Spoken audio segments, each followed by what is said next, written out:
1 cup, अनारदाना 3 चम्मच, लहसुन 6 से 7 जवे, हरी मिर्च 5 से 7 अदद, साबुत मिर्च 12 से 15, ज़ीरा 1 चम्मच और नमक हस्बे ज़रूरत। जबकि हरी चटनी के अज्जा हैं हरा धनिया 2 कप, पुदीना 1 कप, हरी मिर्च 12 से 15, ज़ीरा आधी चमची और नमक आधी चमची। अनारदाने को मैंने धूप में अच्छी तरह सुखा लिया है। ये देखें, ये बिल्कुल सूख चुका है। इसको मैं खुश्क मसाले वाले ग्राइंडर की डब्बी में पीस लूँगी। ये देखें, मैंने इसे बारीक पीस लिया है, लेकिन इसमें अभी भी कुछ ज़रात मोटे हैं, तो मैं इनको छान लूँगी ताकि मुझे बिल्कुल बारीक पाउडर की शक्ल में मिल जाए। अनारदाने की जगह हम कैरी भी इस्तेमाल कर सकते हैं। इमली को मैंने भिगो दिया है, इसमें से मैं गुठलियाँ निकाल दूँगी और ये हमें इमली का पल्प मिल जाएगा। ये हमारे पास बाकी चीज़ें हैं, हरा धनिया, पुदीना, साबुत मिर्चें, लहसुन और हरी मिर्च। अब हम ग्राइंडर के जग में पहले इमली का पल्प डालेंगे, इसके बाद बाकी चीज़ें इसमें डाल देंगे। हरा धनिया, पुदीना,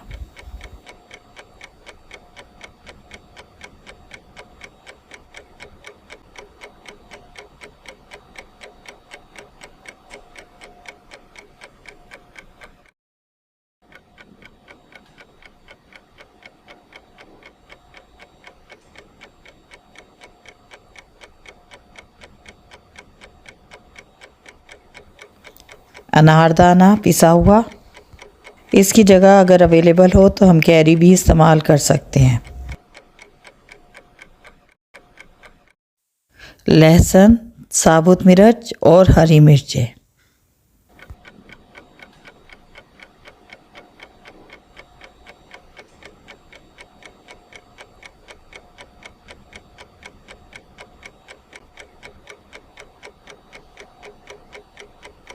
अब हम इसमें नमक और ज़ीरा डालेंगे और इसके बाद बारीक पीस लेंगे।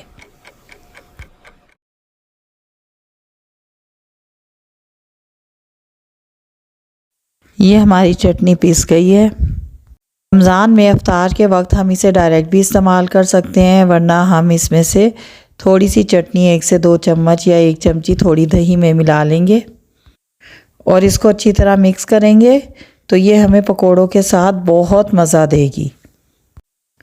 इससे पकोड़ों का मज़ा दुबाला हो जाएगा। और अगर आप स्पाइसी चाहते हैं तो आप इसमें थोड़ा सा चाट मसाला भी डाल सकते हैं। एक दफ़ा बनाएंगे तो बार बार बनाने को आपका दिल करेगा। एक दफ़ा बनाकर जार में भर कर रख दें फ्रिज में और पूरा महीना एंजॉय करें।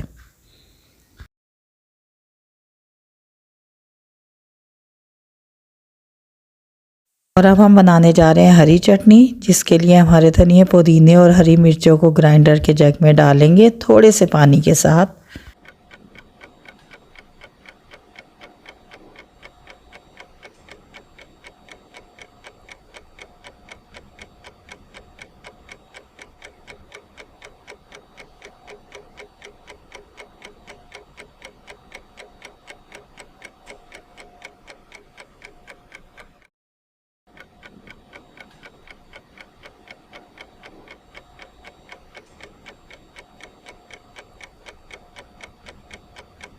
और अब इसमें नमक और ज़ीरा डालकर इसको बारीक पीस लेंगे।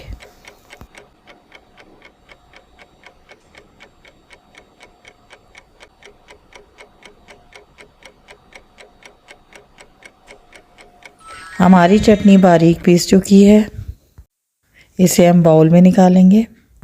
ये वो हरी चटनी है जो हमें अमूमन बाज़ारों में मिलती है, दही में मिली हुई, सीख कबाब के साथ या पकोड़ों के साथ या समोसों के साथ। हम इसे डायरेक्ट भी इस्तेमाल कर सकते हैं या फिर दही में इसकी थोड़ी सी मिकदार अच्छी तरह मिला लेंगे। बाज़ार से आपको जो समोसा चना चाट मिलती है और जो आपको चनों की चाट भी मिलती है, उसमें भी यही दही का रायता इस्तेमाल होता है।